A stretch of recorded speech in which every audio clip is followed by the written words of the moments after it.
Hi everybody, so as some of you might know, I'm a high school teacher, and although at the moment I teach modern history as well as film, television and new media, for years I have taught senior English. And so what I want to do in this response video is not particularly look at the substantive claims that Dinesh makes about socialism and about capitalism, although I'm sure my stinko-pinko bias is going to come through a little bit. But what I really want to do is look at the structure and the form that his argument takes and deconstruct it in that manner, because I watch this and it is infuriating. Why is socialism so popular? Less than 10 years ago, you couldn't refer to socialism in a positive way and hope to have a career in American politics. Socialism was referred to as the S word. Now it is affirmed either explicitly or implicitly by just about everyone on the left. And amazingly, given socialism's record of failure... First off, he's poisoning the well. It seems as though he's introducing his topic, however, he is setting you up to believe in his hypothesis. Now, is that what everybody does when they give a speech or when they write an article? Yes, to an extent. However, the way that he's doing it here is setting up all of these assumptions as basic facts. The fact that socialism has failed. The fact that people should be crazy to even be considering it. And then he's going to build his argument based around those assumptions that he is assuming you have already taken for granted. The socialists seem to be gaining ground. Why? What makes socialism so attractive to so many? Socialism, according to its proponents, is more democratic and therefore more moral than capitalism. Now, people do, of course, argue that socialism is more democratic. It's less hierarchical and less statist. Both of those, as long as you're coming from the libertarian socialist perspective, as I am. However, I don't know if I have heard people really make the argument that democracy is therefore moral, or socialism is more moral because it is more democratic. I think this is setting up a sort of straw man, because as you'll see at the end, Dinesh comes all the way around and declares that capitalism is by far the most moral system that he has ever seen. Oh my god, it's just so good, guys. Leftist filmmaker Michael Moore explains it for us. Democratic socialism means everyone has a seat at the table and everybody gets a slice of the pie. The famed socialist writer Irving Howe wrote something similar in his 1982 autobiography. We believe that the democracy in our political life should also be extended deeply into economic life. So this quote by Irving Howe, I think, is an illustrative one for how socialists analyze the political and economic spheres of life. And I would say that this sentiment links to a materialist conception of history. And if you are looking at history as class struggle and as a striving for emancipation and for the spreading of political power, for a flattening of those political hierarchies, I think then it would seem fair to also apply that analysis to the economic spheres. And with our increasing inequality that we are experiencing in the West, experiencing in the modern world, I think everybody can recognize that far from the economic spheres of our life democratizing and spreading power into the hands of more people, what's actually happening is that it is going the other way, and that the hierarchies are actually building. The basic idea here is that socialism is vindicated through its roots in popular consent. No, not at all. As I just pointed out, it is a method of analysis, and the claims and the prescriptive claims that socialists may come from that analysis. But it is not based on this notion of this vindication of popular consent. As we see later on in this video, Dinesh points out exactly why that would be a completely rational way to organize a society, because if 51% of people decided they wanted to take everything from the other 49%, you wouldn't be able to stop them. And this is actually getting back to the roots of so much that socialists see wrong through our analysis with current society. If a majority of people working through their elected representatives declares something to be a public entitlement, say free college or free healthcare. Notice here, of course, that there are entitlements that Dinesh and other conservatives fervently believe in, such as gigantic military budgets that never have to be justified. it is never a question of where will we get the money to pay for the military, what is best for society. Now, obviously, my values and Dinesh's values on what is best for society are most likely polar opposite.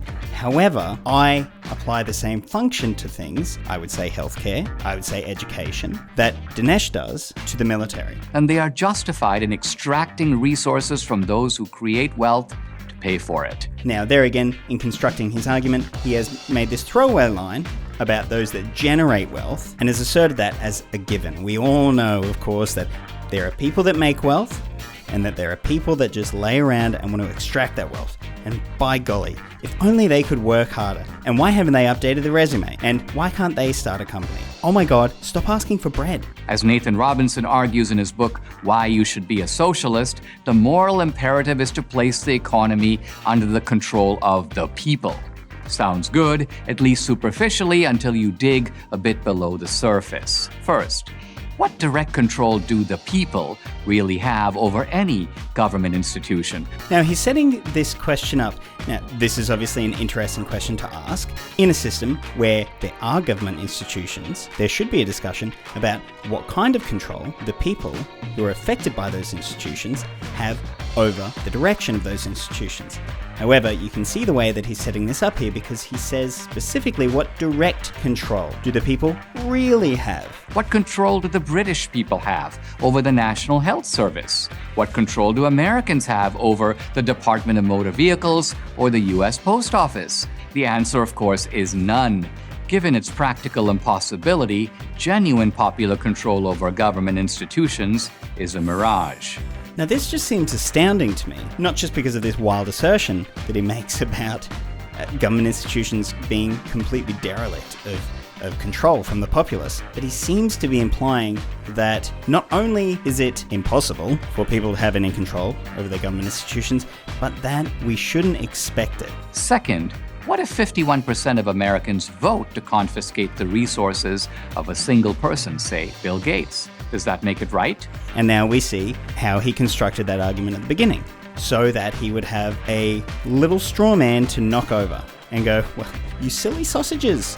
Why would you think that 51% of people should be able to control the other half? However, that's based on an interesting principle. In this hypothetical, he's assuming that each person of the 51% of the 100%, no doubt, has equal power, and that by having 51% of people vote, thereby that is 51% of the power in society oppressing or repressing a minority. However, he doesn't seem to recognize the fact that within a society that he would advocate for, where there are hierarchies, lobsters getting to the top, etc., each person of that 100% does not have an equal share of power. And it seems to be him saying that an overwhelming majority of power should not be able to be utilized to oppress or repress. And I really don't think he has thought through the implications of that argument that he's making.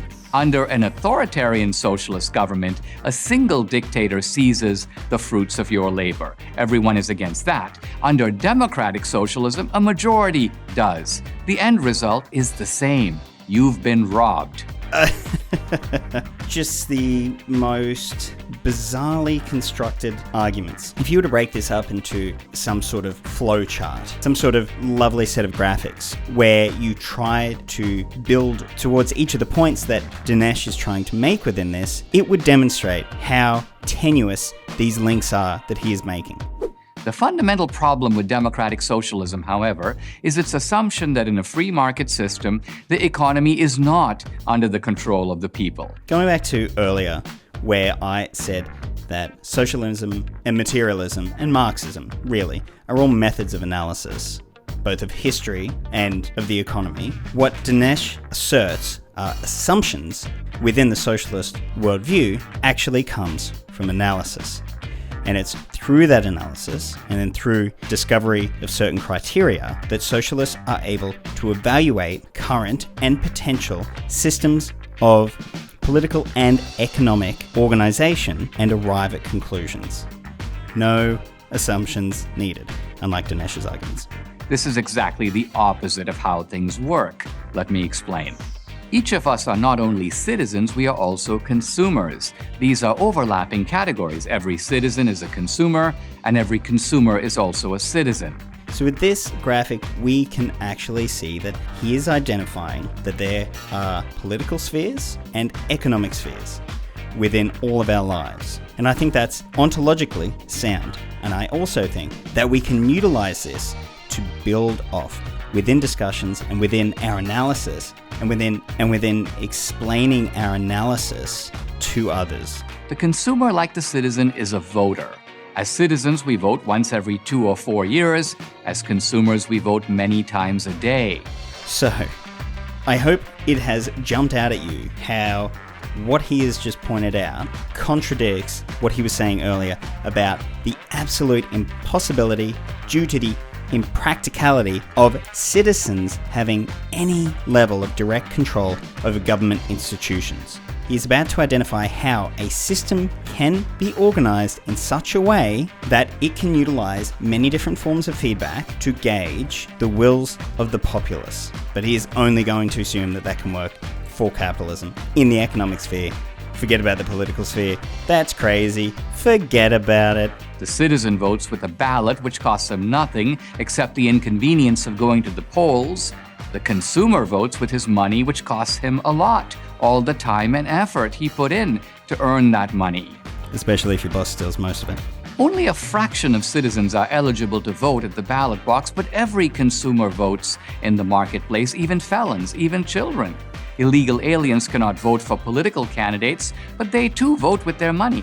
Moreover, citizens participate in a system of representative democracy. I am really interested at how Dinesh would tease out the implications from what he has just said about the economic sphere being completely democratically open and the political sphere that controls government institutions. Remember, we don't have any say in government institutions, but they are controlled through a completely undemocratic system, as he seems to be implying.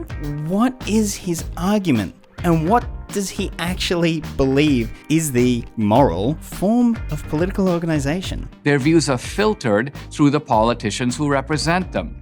Consumers, by contrast, vote in a system of direct democracy. If you prefer an Audi to a Lexus or the Apple iPhone to the Samsung Galaxy, you don't have to elect some other guy to exercise these preferences. You do it directly yourself by paying for them. Now, political enfranchisement means that people are by rights, by whether natural rights or civic rights, imbued with an entitlement to be able to participate in the political sphere.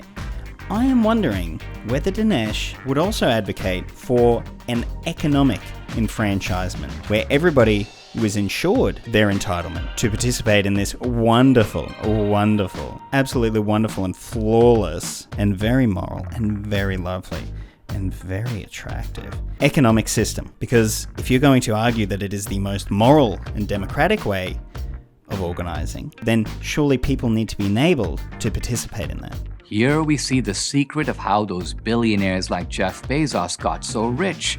We made them rich. The inequality that socialists complain about is the result of popular mandate. It's almost as though he's advocating that people can go against their own self-interest, and that is actually democratic, and that everything doesn't need to be based on some arbitrary system of morality in order for us to choose it. I wonder if he would have the same view of abortion, arguing that, well, it doesn't matter if people don't like it, because guess what? People want to do it. Is that a sophisticated argument? Want fewer billionaires? Stop buying their stuff.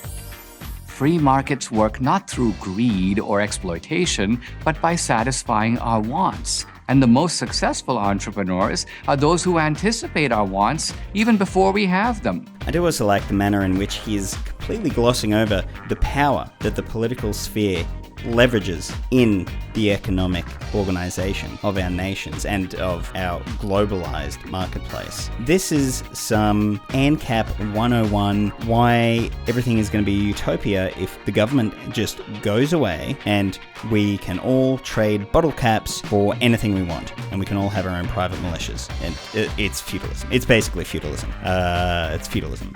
That's what they want. No one wrote Steve Jobs asking him to make a phone that took pictures, allowed people to text messages, and listen to music. He conceived it and built it before we knew we couldn't live without it. market economies involve a level of popular participation and democratic consent that politics can only envy. Why is that? I mean, it's not true, but why do you believe that? Why do you believe that it is democratic consent? Because if somebody is at the mercy of the economic system and is unable to find a job through no fault of their own, but because there is high unemployment, which is not the fault of individuals, if every single individual person went out to try and find a job, if we think of the Great Depression, it is not the shortcomings of the individual that prevent them from getting those jobs, it is the system. How can they be democratically consenting to all of the other economic interactions that they are taking part in? We don't need to extend democracy from the political to the economic sphere. We already have it. I mean, coming back to my point from earlier, do you then think that we need to expand democracy in the political sphere? This is bizarro. And the moral grounding of free markets, just like that of our political system, is in the will of the people. In the latter case, a will expressed only on election day. In the former case, a will expressed deliberately, emphatically, constantly. We don't need socialism because we already have something more moral and more democratic. It's called capitalism. I'm Dinesh D'Souza for Prager University. So wrapping up, I've just realized that although I said right at the beginning that I was only going to comment on the structure and the form that his arguments took, it's red meat. It's a red flag for me. I see it, and I can't help but be bizarrely outraged by the incongruity and arrogance that these people display when they assert their arguments. It boggles the mind. I think my favorite thing about Prager University, unlike actual academics, PragerU doesn't feel the need to ever display their sources. Just trust us. Look at me. I'm in a suit. I have a tie. Did you see those graphics? Not the ones that, explain my argument, but the ones that said, hey, money, gone. Inequality, wrong. Socialism, bad. Capitalism, just so good. Just so moral. Just so good. Alright, thanks for listening to my rambling. I hate Dinesh D'Souza. See ya!